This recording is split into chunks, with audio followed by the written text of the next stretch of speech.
सरकारानो अंग हानिखा बे अंग हानिखौ मेकआप खालामदों आथिं थोंसे जाफैनानै बीजेपी बिसोरखौ सुंथाफैदों माने मोननै सुबिदा मोननांगौ बिसोरलाय गासिबो दानजोमनान समान खालामनांगौ गासिबो समान अधिकार मोननांगौ थानाय क्षमताफोरखौ लासै लासै प्रमोद बर'नि दारै लाङै सिफायलांगासिनो कास्टनि मानसियानो जोंनि ट्राइबेल खथायाव जोंनि एसटी समष्टियाव भट दारायनो मोनबावबाय बर'नि क्षमता ट्राइबेलफोरनि क्षमता ट्राइबेलफोरनि मोनथाय ट्राइबेलफोरनि अधिकारखौ खर्ब खालामनो नागिरनायाव दिनै बर' फरायसा आफादनिफ्राय फंसे बाथ्रा बुंनो हायाखै एफा बुरजा मानसि थैनानै मोननाय बे देशखौ बे अधिकारखौ सोर बेंगोन ना जाम्फै खोखौ ना बान्दो मोनखो ना स्कुल मोनखो ना हस्पिटाल मोनखो ना लामाखौनो मोनखो ना कालभारखौनो मोनखो जों मा मोनदों सासे आबसुनि प्रेसिडेन्ट जानांगौबा ग्रेजुवेट जाथारनांगौ मास्ट बि BA पास नङाबा आबसुनि आफादगिरि जानोब्ला संबिधानाव दं बिप्लब 34 यार्स 34 बोसोर हाग्रा थानानै सेपारेट स्टेट नङा बिसोरना एकदम भारत हादरनिफ्राय आलादा हादर सोरजिनायनि थाखाय दावहा नांदोंमोन सिङाव थानानै नाथाय प्रमोद बर'नि खैसोर सानायाव गाब्र'होबाय एनडिएफबिआ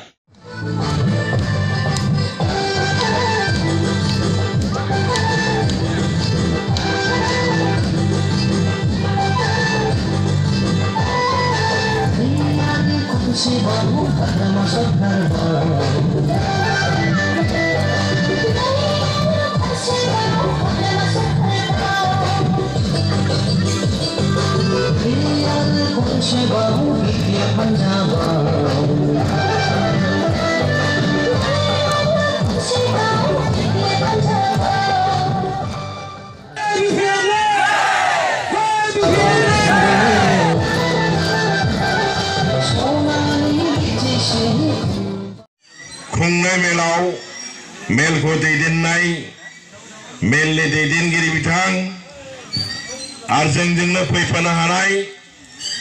गसाइगाव जिल्लानि आंनि मावथि लोगो नोंथांमोन जमदुवार ब्लकनि गासैबो थाखोनि मावथि हान्जा लोगो नोंथांमोन मजाथि प्राइमारिनि गासैबो थाखोनि जोंनि मानगोनां सोद्रोमा नोंथांमोन नुजाफैनो हानाय बे ओनसोलनि मोजां बुंफैगोन बयबो गिदिर खोथा बुंगोन आरो बे भट जाब्ला विभिन्न धोरोम गोदान पार्टी जन्म जायो साथाम गाहामजोंनो बिराद गिदिर लेक्सारार लाफैग्रा पार्टी ओंखारो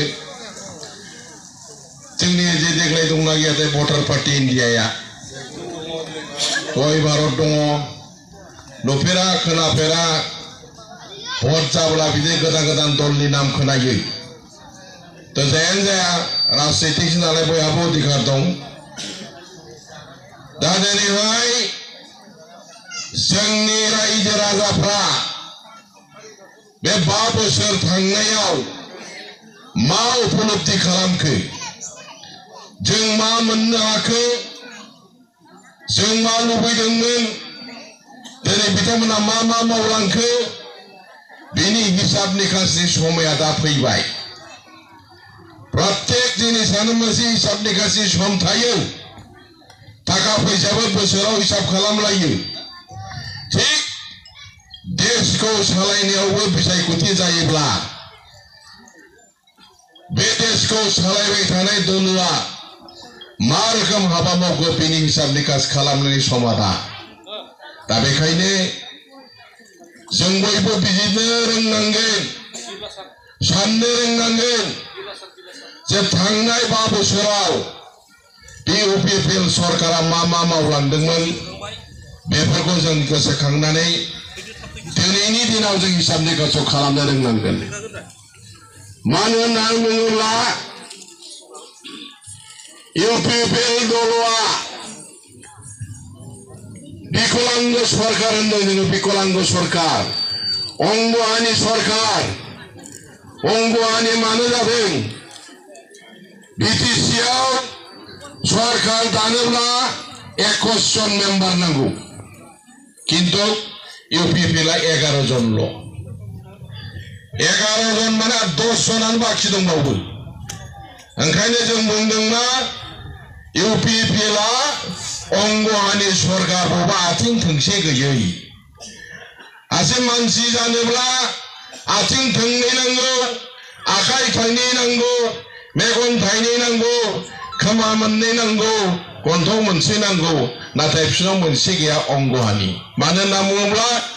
मेम्बारानो एकसन गैया बेनिखायनो बुंदों जों बिसोरखौ सरकारानो अंगहानिखा बे अंगहानिखौ मेकआप खालामदों आथिं थोंसे जाफैनानै बिजेपिआ बिसोरखौ सुंथाफैदों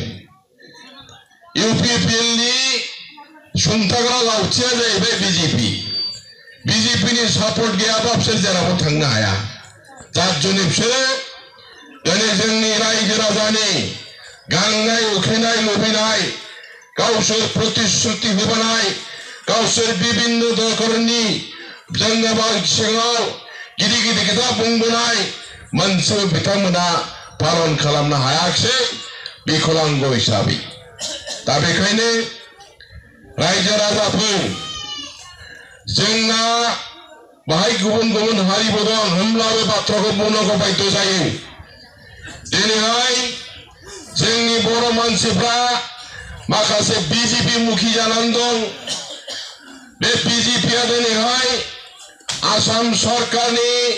आसाम प्रदेशनि आफादगिरि दिलीप शइकियाया गावसिनि राष्ट्रीय एजेन्डाखौ थब्र बुंफ्लांदों बे बुंफ्लांनाय बाथ्राया जाहैबाय जोंनावहाय 6 सिडिउलनि जोंनाव मोनसे गोहो दङ बेजों लोगोसे हा हुखौ बेंथानो थाखाय जोंनि ट्राइबेल माहारिनि मोनथाय बे जाहैबाय बेल्ट एन्ड ब्लक माने मोननै सुबिदा मोननांगौ बिसोरलाय गासिबो दानजोमनान समान खालामनांगौ गासिबो समान अधिकार मोननांगौ होननानै बे थब्र बुंफ्लांबाय नंमारगौ सिङावहाय बिजेपिआ बे 6 सिडिउलाव थानाय क्षमताफोरखौ लासै लासै प्रमद बर'नि दारै लाङै सिफायलांगासिनो दं बे दा प्रमान जाबाय आरोबाव जोंनि बाक्सायाव बे सिवा बुरजा जेनेरेल कास्टनि मानसियानो जोंनि ट्राइबेल खथायाव जोंनि एसटी समष्टियाव भट दारायनो मोनबावबाय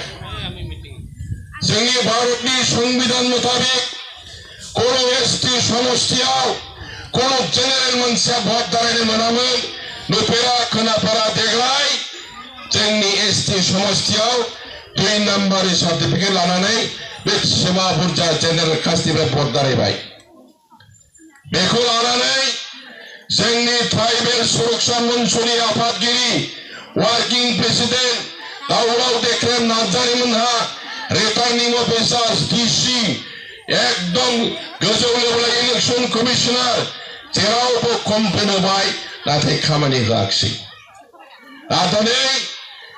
जोंनि रायजो राजाफ्रा नेबाय थादों बर' फरायसा आफादा जातिनि मोनसे समस्याखौ समाधान खालामग्रा जातिनि मेरुदण्ड जातीय संगठन हिसाबै दिनै बर' फरायसा आफादनि दिपेन बर'मोनहा बर'नि क्षमता ट्राइबेलफोरनि क्षमता ट्राइबेलफोरनि मोनथाय ट्राइबेलफोरनि अधिकारखौ खर्ब खालामनो नागिरनायाव दिनै बर' फरायसा आफादनिफ्राय फंसे बाथ्रा बुंनो हायाखिसै बेफोर खारना मा लासिं सिं जों दिनै बाहाय गावजों गाव गोग्गा जालायमालाय मा जानो जोंनि ट्राइबेल मानसिफ्रा लेखाफोराव बारा गोसो होआ जोंना 40 नम्बर मोनबानो पास जानाय सिस्टेम दङ हारसाफ्रा 100 नम्बर नांगौब्ला जोंनि एसटीफ्रा 40 नम्बराव पास जायो होमब्ला दिनैहाय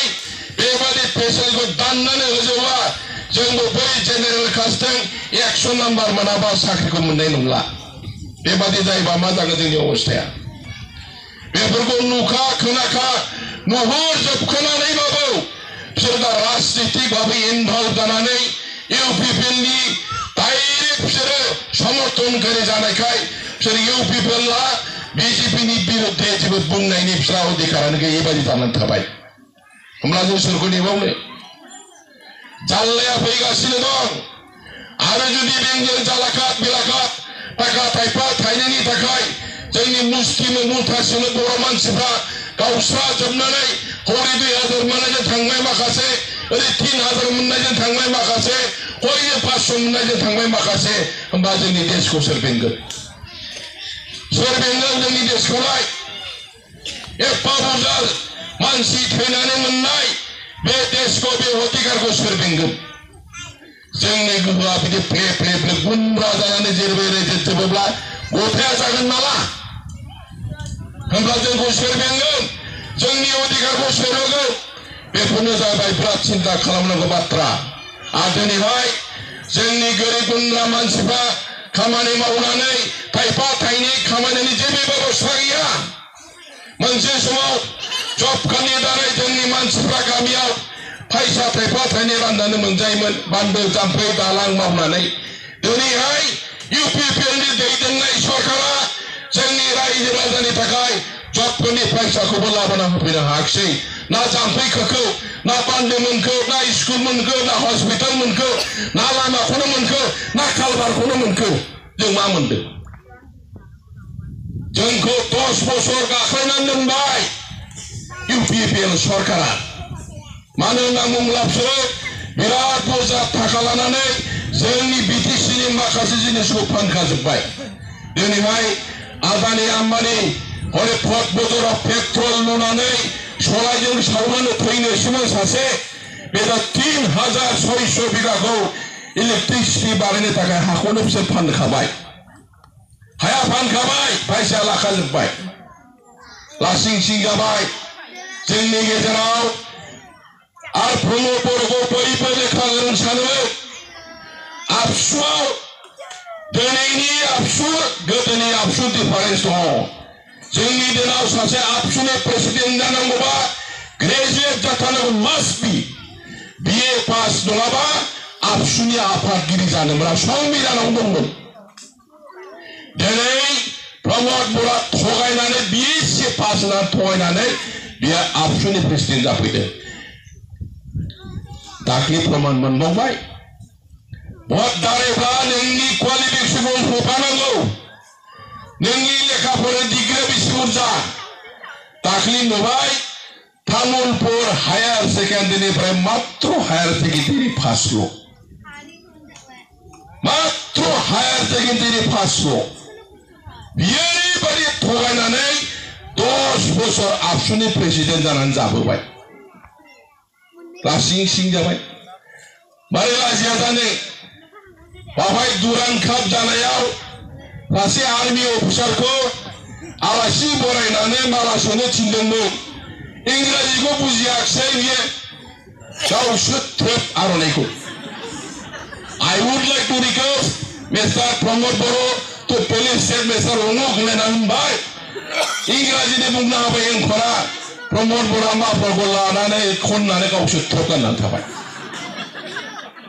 सासे बिटिसिनि चिफ बयनिफ्रायबो देरसिन मानसिया इंराजि दोंसे रोङायनि थाखाय आर'नाइखौ गावसो गाननांबाय बेसेबां लासिं सिं बियो दा बे रोखोम आरो भगबाना बेखौ ओरैबायदि थगायनायनि गोहो हरदों खुनु बर' मानसि बेजों समान थगायनायनि गोहोखौ हरनो हायाखै सोलोंनानै गोदान गोदान पद्धतिजों थगायो ओरैबायदि थगायो दिनैसिमबो थगायगासिनो दङ जोंखौ मा थगायाखै बोलाय सुइजारलेण्डफ्रा बोरोथै सुइजारलेण्डखौथ' बयबो मिथिबाय आं जाय सुइजारलेण्डखौ बानायगोन हाग्रामाया 2 जन मोजाङाव बानायनो हानाया होनलायदोंमोन बियो आबसु प्रेसिडेन्ट गारनानै आबसुनि खुन्थियाव मानो बिसि थैनाय बायदि जि गाबदोंमोन बियो आङो एमएलए एमपि जानो लुबैयाखै आं गावफ्राबो जाय आं बावदोंमोन दुखुनांथावा बेनो एनडिपिफ्रा 34 यार्स 34 बोसोर हाग्रा थानानै सेपारेट स्टेट नङा बिसोरना एकदम भारत हादरनिफ्राय आलादा हादर सोरजिनायनि थाखाय दावहा नांदोंमोन सिं सिङाव थानानै नाथाय प्रमद बर'नि खैसोर सारायाव गाब्र'होबाय एनडिपिआसो जानांगौमोन बड'लेण्डनि सिमा सान्थ्रहायै गुलि गावग्लुंनानै सारा भारतबर्षखौ गिग्लुं होनानै बिराद जेरैखि थाङा ओरै क'क्राझार होनबानो गिग्रा मोनसे सम फैबायमोन दिनै गिग्लुंजोब्बायमोन लासै लासैनो एपि माथरजों रायज्लायनानै इउनियन टेरिटरि मोननायनि खाथियाव फैखाबायमोन दिनै प्रमद बर'आ आर RSS नि सासे गोख्रों सासे सोद्रोमा जानानै मोनसे र' होनो बेखौ रिसार्च एन्ड एनालाइसिस विंस आर्मिफोरनिफ्राय हगारो प्रमद बर'खौ बर'नि गोसोआ गिदिर गिदिर जोंनि बे थांखिफोरखौ सिफायनांगौ होननानै बेखौ एजेन्ट खालामना हगारदों प्रमद बर'खौ प्रमद बर'आ र'नि एजेन्ट RSS नि मानसि बियो दिनैहाय जोंनि बे बिराद गिदिर गिदिर सिमांखौ बिसोरनि खैसा सानायाव जोंनि NDP बिदा फंबाय गाबहोनानै गान फाइनाव बिसोरखौ आलदा आलदा जायगायाव दोननानै सहि खालामदों जबरदस्ति सहि खालामबाय हरजों हर बिसोरो बुंबाय जे BTC BTC नंखायो मा मोनलांबावनो नोंसोरलाय होनबा रायग्रा रायलायग्राफ्रा होनब्लाबो माबा मोनसे नाम हरदो जोंनो नङाबा जों नुजाहैनो हानाय नङा सुक्तिया जाबाय जेला सुक्तिनो माबा मोनसे गोदान नाम लानानै थाङाबा जों नुजाहैनो हानाय नङा बेबादि साननानै लास्टआव बिसोर मा खालामखो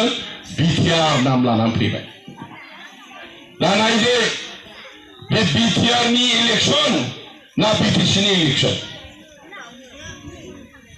भटार लिस्टआव नायदो BTC निर्वाचन लिरनाय दं BTR निर्वाचनथ' गैया होमबा BTR नि निर्वाचना माला जागोन प्रश्न खालामसै BTR नि निर्वाचना माला जागोन जोंनाथ' हाग्रामा लाबानाय BTC नि 22 तारिखआव जासिगोन मानो फैगोन नोंसोरबा मानो बासो फैगोन नोंसोर लाबोनाय BTR आव गेलेनाय इलेक्सनखौ जों लाबोनाय BTC आवथ' जों गेलेनो मोना नियममोन रेजेक्ट खालामदों नोंसोर दा बेखौनो बाथ्राया बेनो मात्र थगायनाय आं दहायनो बुंखादों जोंनि बुहुमाव जेसेबां बर' माहारि दं बेनि गेजेराव देरसिन थगायनायनि गोहोखौ इसोरा प्रमद बर'नो हरदों बे BTR आ मोनसे थगायनाय दा BTR नि सुइजारलेण्ड ससमानि बे फिल्म दंखौ नायबाय नोंसोरो नुबाय ससमा गलांनाय सिनेमाया मबाइलाव दंना सोरबा सोरबा नुबाय थाने दुथां सेंग्राया मटर साइकेलजों हिउ हिउ थांगासिनो दं सासे उनाव जिरायहोना ससमाखौ गोदो बर'फ्रा देबसिखौ होनोमोन ससमा गोसोमखौ बे बैसो जानायफ्रा देबसिखौ होनोमोन दाथ' बे मिथिनाय नंला देबसिखौ होनोमोन बे गगल्सखौ गोसोमखौ सासेना गलांबाय उनाव जिरायगाना सासे जाम्बाया मोननानै बिराद होख्रावबाय आदामोन ससमा गलांबाय नायसनथाराखिसै होलांबाय बिसोरो जाम्बाया सानबाय एसे गाननानै नायनोसै दा न'आव थिक थिक थाहैनो होननानै गाननानै नायबाय बे आयौ बिबार बारि बिराद गिदिर गिदिर बिल्डिं गारि घोड़ा खाथला जाहाज ताहाज दंलाजोबो जै ससमाखौ खेवबाय सोरनिबा अमा गन्द्रा गिसि सोरनिबा माइफुं गोबाय सोरनिबा गय गाय बायस' खोन्दा दै खुबाय बिदि नुयो मानो खालामदों बेखौ प्रमद बर'नि सुइजारलेण्डखौ तासुल्य खालामनानै असनमान होदों सेंग्राफ्रा थावबो बे लाजिनो रोङा बेथ' जोब्बाय दा दानिया जोंनि BTC आव हिसाब गैयै साख्रि होगोन होनबाय साख्रियाथ' मोनाखिसै रावबो घरे घरे साख्रि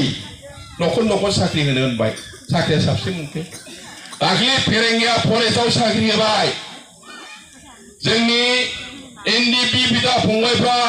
फेरेंगानि दैदेननायाव गाव सोनानै दोननाय NGO नि बेसेबा बुरजा सेंग्राफोर खाखि गाननानै हाग्रा बेङो बिसोर NGO बे NGO खौ बुंबाय बियो बेनिफ्रायनो 300 जनसोखौ सोखागोन आं होनलायदोंमोन जाहैदों बिसोरो बिराद आसा खालामबाय इन्टारभिउबो होबाय नाथाय बै NGO सेंग्राफ्रा सासेबो मोनाखिसै साख्रिखौनो मोनांसुनो मोनाखिसै गावनि फिसाजो जारिमिना 1 नाम्बाराव मोनबाय आरो गावनि फिनि हिनजावा मोनबाय सासेयाव 15 लाख ग्रेड 1 फरेस्टारा 15 लाख फरेस्ट गार्डआ 12 लाख हाई स्कुलनि मास्टारा जेनेरेला 25 लाख ट्राइबेलफ्रा 15 लाख जाय मानसिया 7 नाम्बारल' मोनदों बे मास्टार साख्रि मोनबाय जाय मानसिया 8 नाम्बारल' मोनदों बे फरेस्ट गार्ड साख्रि मोनबाय जाय मानसिया 200 नाम्बार मोननानै फार्स्ट क्लास पास जादों बे साख्रिखौ मोनाखिसै जायनि नखराव बे साख्रिखौ मोनोब्ला बे गोरिब सेंग्रा 200 नाम्बार मोननानै पास जानाय नखराव साख्रि मोनसे मोनोमोनब्ला बे नखरा उन्नति जानायनि लामायाव फैगौमोन जायनो साख्रिखौ नांथारगौ बे मोनाखिसै जाय गोसो गोथारजों परीक्षा होनाय बे साख्रि मोनाखिसै जाय बिखा फर्दानानै 15 लाख साननानै होग्रा नखराव जेबो अभाब गैखाया साख्रि गैयाबाबो जायो बेसो मोनबाय दा जोंनो मानो नांगौ फेरेंगानि दैदेननायाव फरेस्ट डिपार्टमेन्टआव कोनो एनडिपि सेंग्राया सासेयाव साख्रिखौ मोननो हायाखिसै 15 लाखखौ होनो हायाखिसै मास्टार साख्रिखौथ' गोरिब सेंग्रा गोरिब नखरनि मानसिया बिराद गोसो होना फरायो आङो सासेल' बाबा मा आफाया खामला मावो आइया मुजिरा मावो दिनै आं सिरियास भाबै फरायाबा आइ आफानि खामानि मावना आंखौ जाहोनायाव अट'ले थांगोन साननानै गोरिब नखरनि सेंग्राफ्रा बिराद साबधान आरो डिसिप्लिन भाबै फरायनानै पास जायो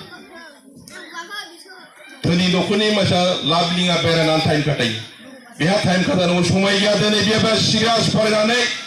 100 मोननांगौ 200 नाम्बार मोनबाय बे मोननाय मानसिया दिनै मानो साख्रिखौ मोनदिया दा जिरो टलारेन्ट होनदों नोंसोरो जोंनाव खुनु 2 नाम्बार गैया भ्रष्टाचार गैया होनदों नोंसोरो खोनासं रायजो राजाफोर साफा जोंनि बड'लेण्डनि फैसाखौ उत्सव फाथिनानै जाजोब्बाय माबा माने नलेज फेस्टिभेलनो माबा बड'लेण्ड फेस्टिभेलनो माबा दुरान कापआ जाहैबाय एजुकेशन डिपार्टमेन्टनि 35 कोटी टाका जोंनि एजुकेशन डिपार्टमेन्टखौ डेभलपमेन्ट खालामनो थाखाय 35 करोड़ टाका दायित्व खालामदोंमोन बेखौ बर्डजों दावनानै सेस खालामबाय जों बर्ड जानायखौ सुथ्रु जायाखै बर्डखौ नांगौ किन्तु जेराव बाहायनांगौ बाव बाहायाखै आरो बेनिफ्राय जोंनि सिलिगुरियाव मोनसे बड'लेण्ड गेस्ट हाउस दङ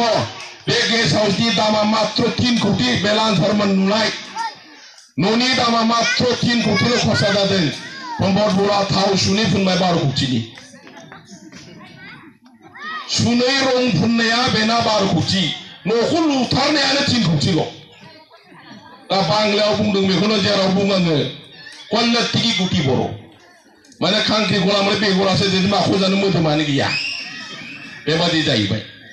न'आनो 3 कोटीनि न'खा थाव सुनै रं फुननाया बेना 12 कोटी टाका दा बे रोखोम जुदि खालामनानै जोंनि रायजोनि मोनथाय जोंनि नामै फैनाय फैसाखौ आखाइ थाइनैजों बिसोर बाहायबाय दा मस्जिद कबरस्तान क्लाब बाथौ न' ब्रह्म मन्दिर 2 लाख रानगासिनो दं चेकनि माबाया आंनाव मोनसे दङ HDFCनि चेकआ आरो ओरैबायदि जाहैबाय এই চেকটা ইলেকশনে পরে বাইর করবে আগে ভর্ত ইলেকশনनि उनावसो बख'नो मोनो फैसाखौ बे फैसाया नंगौना नङा 2 लाख रानलागासिनो दं माने गावसोर बिमा बिफानि माइ फानना राननाय बायदि फैसाखौ चेकखौ जेरै मोनो एरै बख'ना रानलागासिनो दं दा लासिं सिं जाबाय कुनुदिन शासन खालामफेरनो मोनफेरै आरो बियो नित्यन्त गोरिब नखरनि मानसि खयला जावोमोन प्रमोद मोनसे समाव खामलाबो मावदों बियो खामला मावनानै खय बानायाव खयला खनि शिलंआव बियो खयलाबो जावैदों लास्टआवसो बे खायदा कौशल थगायनानै BSc पास जाना आफसोस जिरायनो मोनग्रो मोना माहाजोन जाबाय दा बेखायनो दुखुनांथाव जोंनि मानसिफ्रा बुजिनांसिगौ जों दा दिनै जों भुगिबाय जों बयबो भुक्तभोगिदा जा धरननि जोंनि BTCनि जोंनि मोनथायखौ जेरै गोसो एरै सिफायनानै जेरै गोसो एरै बाहायनानै जोंनि बे ओनसोलनि जौगाखांनायनि नामै फैनाय थाखाखौ थेर बेथेर खालामजोब्बाय आरोबाव बे फैगोन 5 बोसोराव बे दलखौनो समर्थन होनानै बोरैबाफोर देरहाफिनबावोब्ला जोंनि भबिष्यतआ अन्धकार